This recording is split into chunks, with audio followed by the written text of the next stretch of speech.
Kreu i Partisë Demokratike Sali Berisha akuzoi kryeministrin Edi Rama se po çon fermerët drejt falimentimit me politikën e qeverisë për të hequr mbështetjen për naftën që ata merrnin prej vitit 2021.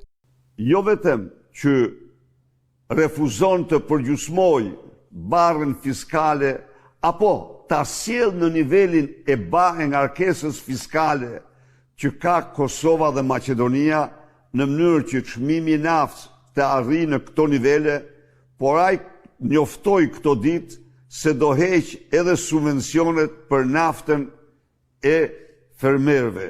Fermeri detyrohet ta paguajë naftën me 220 lek litrën, çka do thotë se sipërfaqe qindra dhe mijëra hektar do mbeten të djera dhe qindra e mijëra fermerë do të falimentojnë për shkak të pamundësisë së punimit tokave të tyre. Gjatë një bashkëbisedimi me qytetarët në rrjetet sociale, Berisha u ndal edhe te protesta e 17 prillit, duke zbuluar se skenari do të jetë paqësor. Në asnjë rrethant dhe asnjëherë që nga themelimi gjerësot nuk kemi synuar dhe nuk synojmë të marrim pushtet me dhunë. Unë jam dakord që shumë nga protestuesit do të donin skenare të tjera, por jam i sigurt se ky skenar paqësor është më i miri, i cili do të na çojë drejt realizimit të qëllimit tonë. Në përgatitjet që opozita po bën për zgjedhjet lokale të vitit të ardhshëm, Sali Berisha garantoi se emrat e zgjedhur nga Kampi Blu do të jenë kandidatët më përfaqësues në të gjithë Shqipërinë.